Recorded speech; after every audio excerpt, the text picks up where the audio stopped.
네, 쌍방울의 대북 송금에 관여한 혐의를 받고 있는 이재명 민주당 대표에게 검찰이 내일 다시 나오라고 통보했죠. 단식 중인 이 대표가 출석할지는 미지수입니다.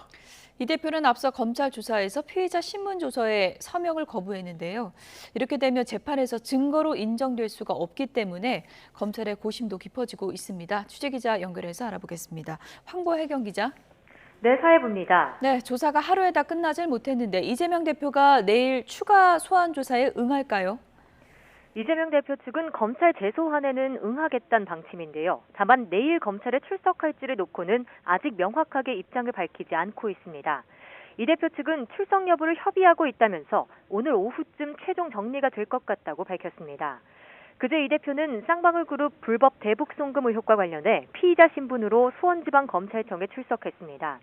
지난 2019년 김성태 전 쌍방울 회장이 이화영 전 경기도 평화부지사의 요청으로 경기도가 냈어야 할 북한 스마트팜 조성 사업비 등 800만 달러를 북한에 보냈다는 의혹과 관련해서였는데요. 검찰은 대납 과정에 당시 경기도지사였던 이 대표가 관여했다고 의심하고 있지만 이 대표는 대부분 혐의를 부인했습니다. 그제 검찰은 건강상 이유로 이 대표에 대한 조사를 중단하고 내일 재출석하라고 통보했습니다. 다만 이 대표가 내일이면 단식 13일째에 들어서는 만큼 실제 조사가 이루어질지는 미지수입니다.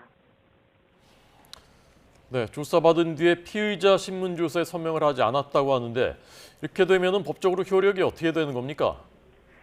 네, 그제 검찰 조사에서 이재명 대표는 피의자 신문 조서에 서명 날인을 거부한 채 귀가했습니다.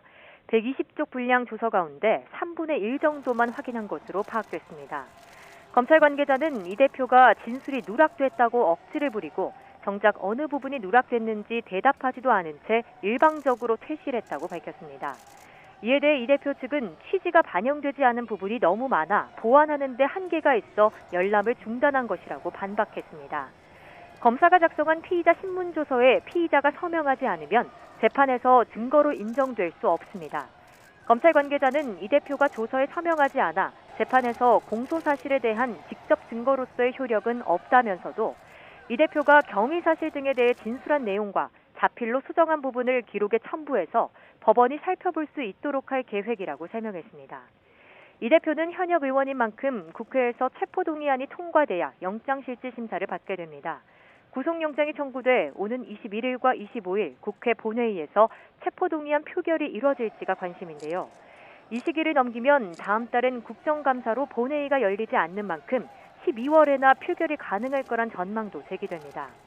때문에 일각에선 이 대표가 검찰 수사를 지연시키려고 일부러 서명을 하지 않은 거란 분석도 나옵니다. 지금까지 사회부에서 전해드렸습니다.